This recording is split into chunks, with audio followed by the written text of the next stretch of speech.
Okay, we're going to show how we are going to mark the holes around her. This is 28.5 inches around this tank, up a half inch. So we're going to start here and end here and skip this seam. We took our paper. This is just sketch paper. And we made 1.25 inches wide because we're going to put the holes from this seam this way 1.25 inches, and then we'll reuse this down here, maybe cut it in half or something, but we probably will reuse this because it'll be 28 holes. So we'll get on with this. We'll get it wrapped around there and taped on there. These are marks every inch, so you got to remember you can't make an inch hole to overlap, so the bottom holes may only be about 3/4 of an inch. Get what I mean? 3/4 of an inch, 3/4, it leaves you about half inch or so in between. We don't know for sure. They may be 5/8, whatever. We'll see what looks good. We do have a step drill bit. We'll be showing that. But making the holes. This is the bottom. This will be the bottom holes. I don't know if I'll even put it in here, but I think I'm going to test it without any holes in here. That way, whatever you pour down in there, because I've got a habit of pouring vegetable oil and different stuff to start fires and wood gas stoves, so nothing runs out of the bottom. And the big tank that this goes in will have a clean out on the bottom to clean the ashes out. We'll add that in there while we think of it. But let's get on with the show. Make these videos how to, don't make them too long. Let's talk more work. There, we finally got it.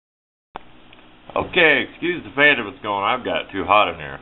Okay, we've got this mark around here. Here's the 1 inch mark. Here's where we started. That's why we crossed them out. Here's 28 inches.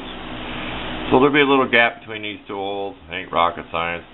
We drew our Sharpie marker line this way. Then we marked every 7 inches in case we want to know X or do something like that. May want to put some holes. So we may mark that with a center punch. Even though it gets burned at a test burn or something, we'll slam in a good punch mark there as we quarter this thing. You get the idea. A little tip. I'm using that packaging tape. I don't have no Scotch tape. Stick it on something. Really out a piece and stick it up somewhere. And then just cut off what you need with the scissors. And when you're done, fold this back. You know what I mean? Fold over on itself. Kind of elementary there, but believe me, you can make a comedy video when that stuff gets wrapped around your hand, cussing and swearing and stuck like masking tape. Anybody that's ever masked off a lot of stuff, they'll know the feeling.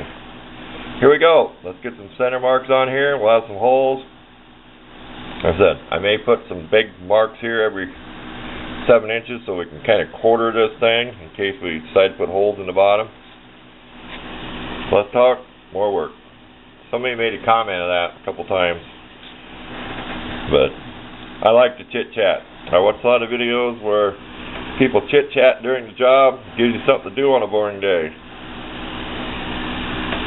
Back to work. It's getting too much fun. It's supposed to be work, not fun. If it ain't fun, I don't want to do it.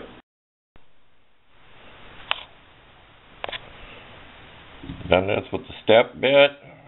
I always mark that with a Sharpie, different spot on it. Then went back to use my taper bit to clean it up. It's just a 3/8 bit up here. I'm going to try 3/8 holes because there's 28 and 28. So we're going to try that. Hope that it works because we're going to have to tack weld it together to test fire it.